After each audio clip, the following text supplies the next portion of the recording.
Saludos, saludos cordiales en el nombre del Señor Jesucristo. Lévete su buen hermano y amigo, el doctor Samuel Pagán, para proseguir esta jornada educativa en torno a las narraciones del nacimiento de Jesús de Nazaret. Y mi primera afirmación el día de hoy es que cada evangelista le pone a las narraciones del nacimiento su huella digital, su perspectiva teológica, su énfasis, porque esta narración del nacimiento está ubicada en el contexto más amplio del evangelio que quiere presentar. Cada evangelista presenta sus detalles. Mateo, por ejemplo, presenta a Jesús como un segundo Moisés y destaca su mensaje fundamentado en la ley de Moisés y las interpretaciones de la ley que vienen a través de la historia. Para Mateo, Jesús era el Mesías, el ungido, el Cristo de Dios, prometido por los profetas, el cumplimiento de las promesas mesiánicas. Ciertamente era el rey de los judíos. Y en su evangelio Mateo afirma que Jesús tenía la capacidad, el poder, la sabiduría, el compromiso y el deseo de traducir la voluntad divina en categorías que el pueblo pudiera entender, asimilar, disfrutar y ciertamente compartir. Para lograr sus objetivos teológicos y educativos, Mateo presenta el nacimiento del Señor de forma especial. Por ejemplo, al iniciar la narración evangélica se incluye una tradición familiar, toda la tradición de familias de Jesús de Nazaret, desde Abraham, desde David, y esa genealogía no solamente tiene Abraham y tiene David, sino hace una referencia al exilio en Babilonia. Desde el comienzo mismo del Evangelio se destaca la importancia de la fe asociada con Abraham, la necesidad del Mesías davídico asociado con el rey David y la capacidad que tiene Dios de liberar a su pueblo en medio de una experiencia inimaginable como la derrota política y militar de Jerusalén, cuando el pueblo fue llevado al destierro en Babilonia. Con esa primera sección del Evangelio, Mateo indica que el Dios bíblico no improvisa, que está en control de la historia y está organizando la historia para cumplir su voluntad y revelar su gracia y su gloria. Una vez se ubica el nacimiento del Mesías en la historia y el tiempo, se presentan algunos detalles importantes de lo sucedido que no podemos obviar. En el relato de Mateo, los personajes que se incluyen son fundamentales, porque a través de esos personajes que se va desarrollando la trama evangélica. De pronto, una joven María quedó embarazada, sin haber estado con José, que era un hombre justo. Ese es el marco de referencia de la historia del nacimiento de Jesús de Nazaret. La situación era complicada y muy difícil de entender y explicar. Para María, pues se convertiría en objeto de burla y rechazo de parte de la comunidad. También para José, porque se convertiría en la crítica comunitaria y la hostilidad con respecto al pueblo. Era una situación difícil, era una situación compleja, y en medio de esa situación compleja hay dos personajes bíblicos de importancia capital. De pronto, de acuerdo con la narración bíblica, otro personaje hace su aparición especial en medio de las confusiones y las crisis del extraño embarazo de la joven María. De pronto llega el ángel del Señor. Como José no entendía bien lo que sucedía y no quería humillar públicamente a María, pensaba que dejarla de forma discreta, secreta. María era una jovencita de 13, 14, 15 años, que lo mejor que hacía era distanciarse, irse y esperar que todo se olvidara. No entender alguna situación nos puede mover a tomar decisiones erráticas. No entender nos puede llevar a actuar de manera errónea o imprudente. No entender alguna dinámica familiar, eclesiástica o comunitaria nos puede desorientar. nos puede herir, nos puede ofender, nos puede angustiar y fundamentado en esa angustia tomamos la decisión equivocada. En ese momento singular de crisis y decisiones, llega el ángel del Señor para explicar a José lo que realmente sucedía. El ángel es el enviado divino para ayudar a José a tomar buenas decisiones en momentos de importancia capital para la familia, para la persona, para el individuo. De singular importancia en la Biblia son los ángeles. Estos personajes bíblicos son esencialmente mensajeros de la voluntad divina en momentos significativos en la historia de las Sagradas Escrituras. En la actualidad, muchas personas hablan de los ángeles guardianes, de ángeles que sanan, de ángeles que les anticipan el futuro.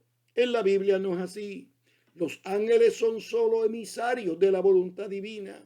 No son agentes independientes. Son enviados de Dios para cumplir con encomiendas específicas. El ángel que se le apareció a José es parte de un grupo de personajes que Dios utiliza para orientar, guiar o transmitir su gracia y voluntad a varios personajes bíblicos. Por ejemplo, Dios envió a Agar un ángel cuando estaba en el desierto, cuando estaba con su hijo y no sabía cómo actuar, cuando estaba en el desierto, en la cúspide de sus dolores. De pronto llega un ángel que le da una promesa de vida extraordinaria a Agar y reorienta a Agar de esa forma su sentido de dirección y vive y crece y desarrolla su familia. Dios le envió un ángel a Moisés cuando éste estaba pastoreando las ovejas de su suegro.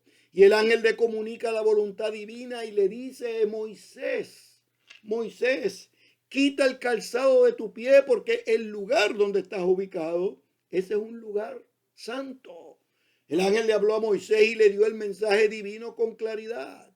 Le habló a Moisés y le dijo con certidumbre: he visto la aflicción de mi pueblo, he oído su clamor, he conocido sus angustias y por esas razones he decidido liberarlos del cautiverio del faraón y de Egipto.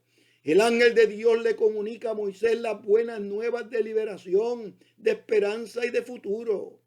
En efecto, Dios no quiere el cautiverio de su pueblo. El Señor de los ejércitos odia las cadenas, rechaza las cárceles. El Eterno de la historia rechaza las amarguras y los dolores que se asocian al cautiverio físico, emocional y espiritual. Los ángeles que se revelaron a Agar y Moisés eran mensajeros de la esperanza y de la gracia, agentes de Dios, emisarios de la esperanza. No eran gentes independientes, sino representantes de la voluntad de Dios en medio de situaciones de tensión, con potencial de crisis, con potencial de desorientación. José, de acuerdo al texto bíblico, estaba a punto de tomar una decisión equivocada: irse y dejar a María, porque no entendía bien los planes divinos, no comprendía la voluntad de Dios con María, no estaba consciente que Dios lo preparaba para ser parte del plan divino más extraordinario de la historia: el nacimiento del Cristo, del Mesías, del ungido, del Hijo del Dios viviente, del Hijo del hombre, del Rey de reyes y Señor de señores, del gran yo soy y ciertamente del Alfa y del Omega. El mensaje en sueños del ángel a José fue claro y directo: José, hijo de David, no temas recibir a María por esposa, porque ella ha concebido por el poder del Espíritu Santo. Dará a luz un hijo y le pondrá por nombre Jesús, porque él salvará a su pueblo de sus pecados.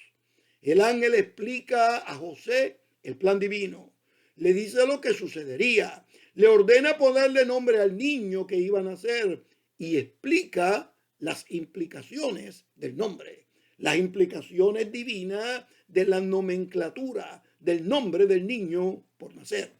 El niño que tenía María en su vientre era el Salvador de su pueblo, el Mesías esperado, el ungido anhelado, el Cristo que redime, restaura, libera, sana, salva y da vida y vida en abundancia.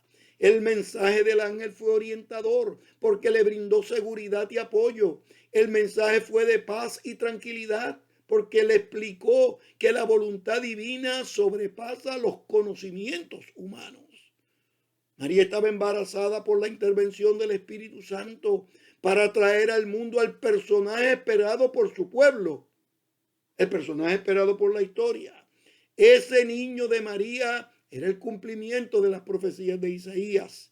Y el ángel recuerda el texto profético y le presenta a José, pues su deseo era orientarlo, calmarlo, consolarlo, ayudarlo, pues estaba lleno de temores, ansiedades y preocupaciones.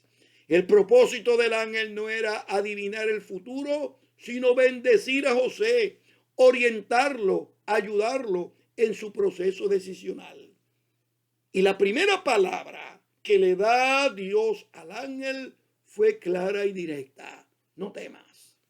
En efecto, como José estaba lleno de preocupaciones, ansiedades y miedos, la revelación divina es para superar el temor, para sobreponerse al miedo. Dios sabe que el miedo y los temores tienen un poder extraordinario sobre las personas. El miedo detiene a la gente. El miedo paraliza a individuos. El miedo motiva el no actuar cuando se necesita decidir.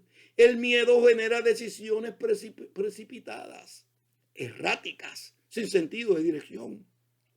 El peor enemigo de las personas es el temor, el miedo, pues se fundamentan en la inseguridad, en el desconocimiento, en la desorientación, desconocimiento momentáneo.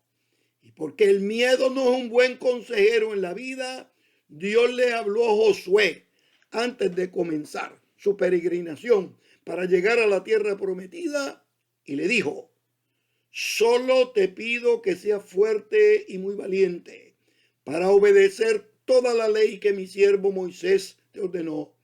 No te apartes de ella ni a derecha ni a izquierda.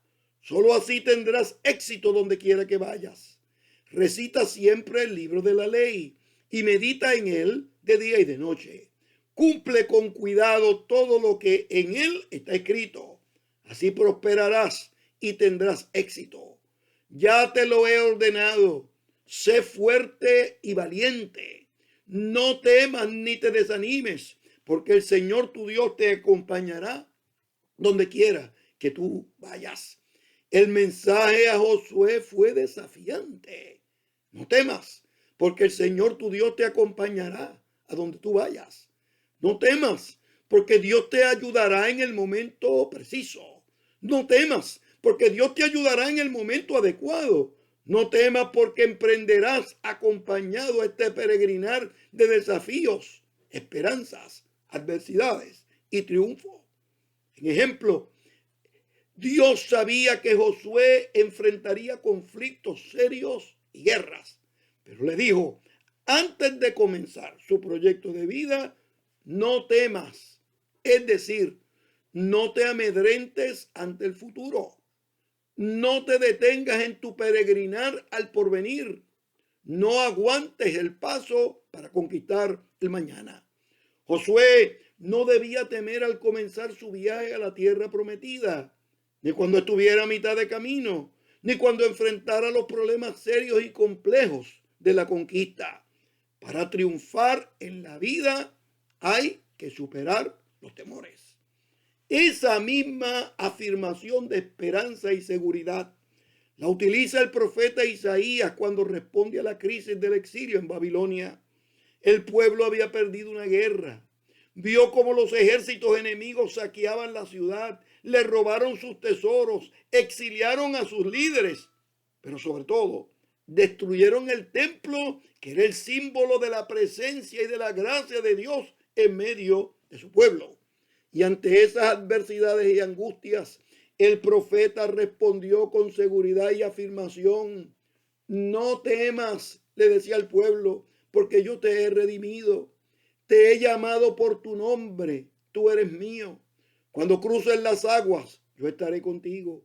Cuando cruces los ríos, no te cubrirán las aguas. Cuando camines por el fuego, no te quemarás, ni te abrazarán las llamas, porque yo soy el Señor tu Dios, el Santo de Israel. Yo soy tu Salvador. Esas palabras proféticas que Dios le dio a Josué y a Isaías, también le habló a Josué, a José, con signos de esperanza y bienestar. Esas palabras son símbolos de fortaleza y futuro. Son declaraciones de apoyo y de porvenir. No temas. Cuando la situación está difícil, no temas. Cuando el conflicto se acrecienta, no temas. Cuando no entendemos una situación, no temas. Cuando el Señor se revela a José a través del ángel, le da una palabra de orientación en el momento de más necesidad espiritual. No temas. No te detengas ante la crisis. No le tengas miedo al problema. No te angusties ante lo desconocido. No te atribules frente a lo incomprensible. No temas ante los grandes desafíos de la vida. Igual que le dijo a Josué, a Isaías y a José. El Dios de la historia le dice a la iglesia y a los creyentes, no teman, no teman. El Señor está con nosotros. José no entendía bien el plan divino junto a su esposa María, pero Dios le dijo, no temas. En esa primera Navidad, Dios le repite la enseñanza a Josué de Isaías y a José. En esta Navidad nos dice lo mismo, no temas. La pandemia es fuerte, no temas. La economía tambalea, no temas. Los trabajos escasean, no temas. La crisis matrimonial aumenta, no temas. Hay dificultad de comunicación con la familia y con los hijos, no temas. Vivimos en un momento difícil, son tiempos complicados, en medio de una sociedad compleja, inmisericordia y desafiante. Y en medio de esas realidades la palabra divina es, no temas, pues recordamos el Salmo con seguridad en momentos de dificultad. Dios es nuestro refugio y nuestra fortaleza, nuestra segura ayuda en momentos de angustia. Por eso no temeremos aunque se desmorone la tierra, las montañas se hundan en el fondo del mar, aunque rugen y se encrespen sus aguas y ante la furia retiemblen los montes. No tememos porque confiamos en la promesa del Señor. Y no tememos porque el Señor es quien nos acompaña y nos habla. Pues se seca la hierba y se marchita la flor, pero la palabra del Dios nuestro permanece para siempre. No tememos porque el Dios nuestro nos dice, aunque ande en valle de sombra y de muerte, no temeré mal alguno, porque tú estarás conmigo. No tememos ante la adversidad, porque la revelación divina nos recuerda, ¿por qué te abates, alma mía, y te turbas dentro de mí? Espera en Dios, porque aún he de alabarle y aún he de bendecirle. Una sección importante en las narraciones del nacimiento en el Evangelio de Mateo es la llegada de los sabios del Oriente. Adorar al niño recién nacido en Belén. Esos sabios vinieron de muy lejos.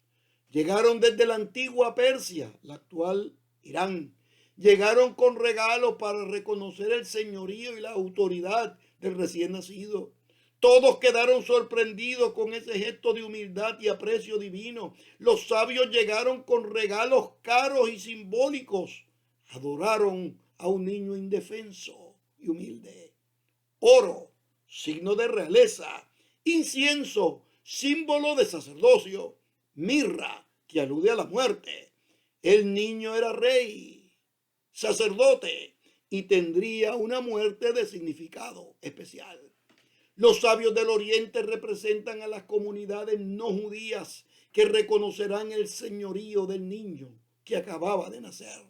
Representan los sabios a los pueblos distantes en términos geográficos e históricos que descubrirán la voluntad de Dios en la manifestación del Mesías. Los sabios representan a los creyentes de diversas razas, culturas, lenguas, etnias, que escucharon el mensaje del niño Emanuel y aceptaron esa poderosa palabra que salva, restaura, sana y libera. Los sabios del Oriente nos recuerdan que el Dios bíblico es el Señor del cielo y de la tierra. Es el Dios de los pueblos del Oriente Medio y de las Américas. Es el Señor de las comunidades hispanas e indígenas en todo este continente. El mensaje de los sabios del Oriente a la historia es el siguiente. No importa nuestro trasfondo cultural, nuestro idioma, nuestro color de piel o nuestras ideologías, Dios se revela a la vida de las personas para darle vida y vida en abundancia. Y cuando reconocemos el poder divino del niño, que ciertamente creció y enfrentó la muerte con valor y dignidad, exclamamos con seguridad, sentido de esperanza, con sentido de mañana y de felicidad. Decimos, ¿quién nos apartará del amor de Cristo? ¿La tribulación o la angustia? ¿La persecución, el hambre? ¿La desnudez, el peligro o la espada? Así está escrito. Por tu causa siempre nos llevan a la muerte. Nos tratan como a ovejas para el matadero. Sin embargo, en todo esto somos más que vencedores por medio de aquel que nos amó. Y añade el apóstol, porque estoy convencido de que ni la muerte ni la vida, ni ángeles ni los demonios, ni lo presente ni lo porvenir, ni los poderes, ni lo alto, ni lo profundo, ni cosa creada, arriba en los cielos, abajo en la tierra, nos podrá separar del amor de Dios que es en Cristo Jesús, Señor nuestro. Para Mateo, el nacimiento de Jesús corrobora que el Dios bíblico cumple sus promesas. Para Mateo, el Señor nos orienta cuando el temor trata de apoderarse de nuestra vida. La palabra del Señor que le da el ángel a Mateo, a la iglesia, a los creyentes y a la historia. No le teman al pasado, ni al presente, ni al futuro. No le teman a los desafíos de la vida. Enfréntelos de pie, porque ustedes son personas más que vencedoras por medio de aquel que nos amó. Mateo nos recuerda que el niño que nació en Belén tiene un mensaje que rompe los límites geográficos y los límites del tiempo. Y nos dice con seguridad y firmeza el día de hoy, vengan a mí todos los que están trabajados y cargados, porque yo los voy a hacer descansar. Narraciones del nacimiento desde la perspectiva de Mateo, que nos dicen que el Dios bíblico cumple sus promesas y nos da el valor para superar los miedos y los temores con la gracia, con el poder y con la autoridad de Dios. Que el Señor les bendiga mucho, mucho.